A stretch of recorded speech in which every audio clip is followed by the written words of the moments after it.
Hello, everyone. Welcome to our weekly Thursday live. We are shifting our hours, and we wanna say hi to everyone. And hello. This is our weekly live on Thursdays. Hello there. Thank you for joining us. Hello there on Instagram. Hello on Facebook, on LinkedIn, and on YouTube. So today is so exciting, and I love, by the way, the month of March a lot. Like 2 days ago, it was Women Independence Day, and in a couple of days or 3 days, it's Egyptian Women's Independence Day. I didn't know about that until I was there last year. I know like they have a specific day for Egyptian women as well. And we have Mother's Day, who celebrated in the Middle East. And it's such a great month full of events for women. So I'm celebrating you every single day. It doesn't have to be a certain day for you, but I celebrate you every single day. And this month, I'm celebrating you a lot. So, hello. And today, I'm going to talk to you about something which is very important, like for us all to understand. And you may even be able to help someone who is close to you, dear to you. It's about how we lose self-love. How did we lose that? How we were born with that, and we were so confident and loving and loved our body. We never judged like, oh, I have a belly, I have a thigh, whatever. Like, you were all laughing. You cried when you want to cry. You smile when you want to smile. You spewed the food that you don't like. Like, it was total love. Like, and you liked yourself the way you are. So what happened? How did you lose your self-love? How did you lose your self-esteem along the way? Because according to studies, like kids when they join school, 95% of them have high self-esteem. And then by the time they graduate, only 5% or 4% have high self-esteem. So how does this go along the way? So let's today dig in deep. And I'm going to start by asking you, like, I have one question only to ask you during our live. I love interaction. So let us get started.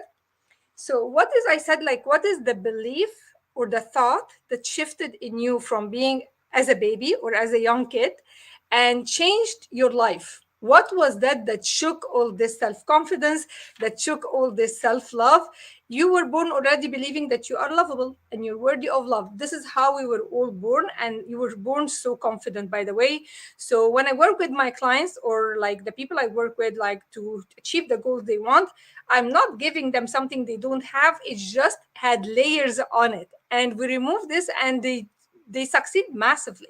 They succeed massively. It's like you open the valve, like there was a kink in the hose, and it's all now clear. So the belief going from I am lovable and worthy of love, the belief you want to write it down is please love me. You go in life trying to find love. You go in life trying to get accepted from others. And we are, as creatures, we're born to run away from pain and to seek pleasure. Run away from pain and we seek pleasure, right? So it was very painful to be alone. It was very painful to be not identified or recognized by others. It was very painful when your parents were not noticing you. They were so busy, maybe working, achieving a lot, and maybe your dad was traveling, working outside in a different country, and your mom was busy working and busy with your younger siblings, sorry. And she did not really give you that recognition, and you did not know what to do. Some kids were like, okay, I'm gonna be like the clown of the family. I'm gonna make everybody laugh so then I can get the attention, so that I can get recognized. So some people do that. Some people become the perfectionist, like, oh, I want to do everything perfect, I want to be the best, and this is how I get recognized. So as a kid, you mentally shifted without being aware from I am lovable, I am worthy, I am capable, to please love me. Can you love me? Can you accept me? And you started to take it away from you and give it to others. And this is when control issues happen, when low self-esteem started to happen. This is exactly how it started. It started very, very early. So I'm gonna share with you today the belief underlying as well is that's why you are seeking one of four models. And I'm going to ask you which one do you recognize yourself as when you were a kid. I'll give you four options. They're going to run down the screen. So go back for refresh your memory and tell me, as a kid, I'm going to read it here for you on Instagram. You cannot see the screen, so I'm going to say it for you out loud. Were you always sick when you were a kid? Just write down this pattern one. Number two, the top achiever. We always wanted to be like the A student, the perfectionist. Is this like you were always striving for that in sports, in school? Number three, the carer. It means we were looking or caring for others. You were always like getting recognized for caring for others. Were you that one? Always taking care of everybody, your siblings. You're the one who makes sure everybody is okay. Were you that one? And last one is the rebel. Like you rebelled. Like you're like, they're doing this, I am doing that. They are not like, I'm not gonna take authority. Like I'm taking their power away. I am giving me the power. I am my authority figure. I am in charge of me, and I am the rebel. Which one do you recognize yourself with? Like, is it the sick? Were you always sick? Were you the achiever, like the perfectionist? Were you the carer or the rebel?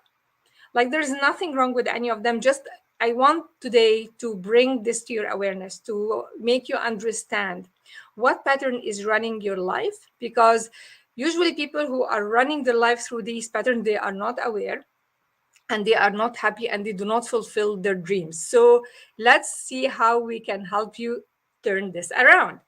Actually, the underlying belief for all of this is we are not good enough to be loved on our own. I mean, I must be something, like I shared with you, the achiever, the carer, the rebel. You know, you're always the troublemaker, yeah, or like the sick one. Which one? All right.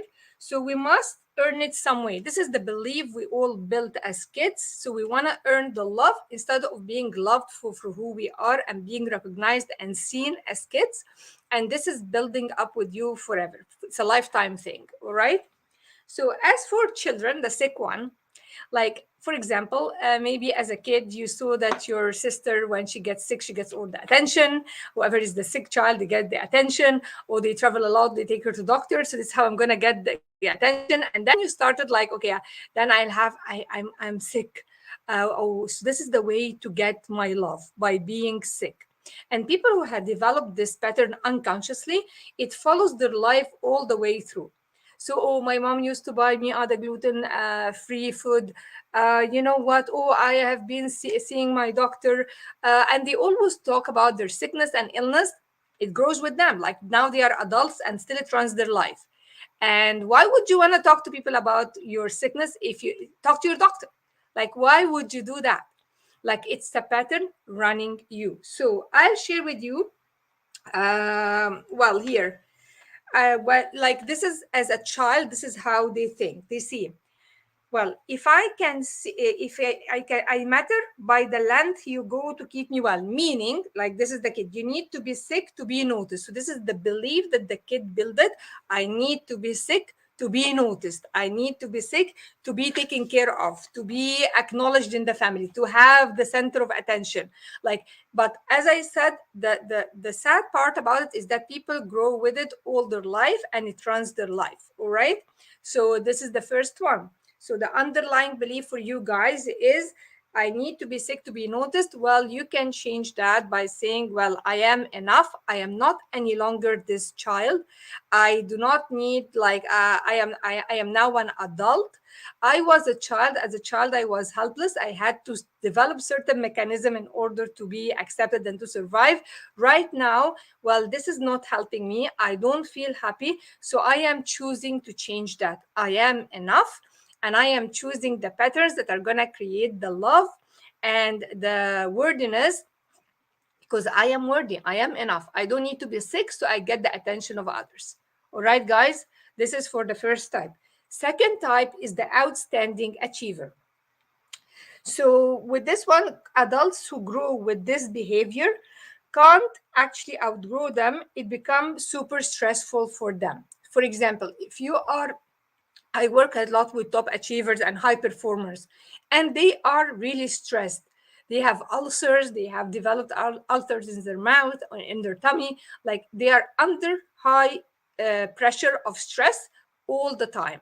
So, this is not really fun. When we work together, I help them to untangle this belief and to relax and achieve life, like achieve goals the easy way. This is really like, this is super helpful, because what benefit is it going? Because I'm telling you, top achievers, or sorry guys, the straight A students, I'm just grabbing, like, oh, my water, I forgot it. The top achievers or the A students, they get super stressed. And in life, you find like people are like, now is the buzzword, the stress. I'm stressed. I'm stressed. Well, you have this pattern of the top achiever. You need to ease it down and to say, well, I'm not any longer the kid who wanted recognition, and as a kid I had no power to choose, like I fitted into this in order to get the attention. Now I can give myself the attention. I am worthy and I am born with this confidence. I am born with this self-worth, and I do not need to like overachieve.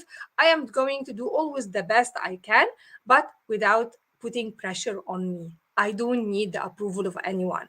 This is very huge, guys, if you want to like dissolve your stress patterns. And by the way, I have a free guide for stress release, 3 steps how to live without stress. So if you want it, type for me the word stress free, and I'm gonna send it to you. It's hands on, easy. You just like, I can scan and then you download it, and it's like less than 10 or 8 pages. You will love it, and it's with tools for you. All right, guys. So this is the underlying belief for top achievers. I matter. I am the best. I won't matter if I don't achieve everything and if I'm on top of things. This is the belief the top achievers or the perfectionists have. All right. So this is number two. Number three, the carer. Well, the carer, they get love by taking care of others. So they always get recognized. Oh, well done. You're taking care of your brother. You're taking care of this. Oh, thank you for taking care of me. Like, so they see that they get recognized when they take care of others. And usually these, when they grow to be adults, they work as nurses or work as therapists. And they mostly attract the kind of relationship they attract in the life are broken people. So, and relationship that do not last. It's not healthy. It's codependent. So if you are this type, again, you can break free out of this and you can seek help. You can seek help from a professional. You can ask if you want to reach out, say, I would love to talk to you and I can help you like resolve this issue. Okay. So for these people, the carer, they believe I like love must be earned. They build the belief as a kid because like love must be earned. It must be chased, and I have to work to get the love. Okay, so they, as I said, they usually attract damaged relationships and damaged people in order to take care of them, and this is not a happy or fulfilled life. So this is the pattern number three. I give you, there are 4 patterns kids resolve to. So the last one, guys, is the rebel.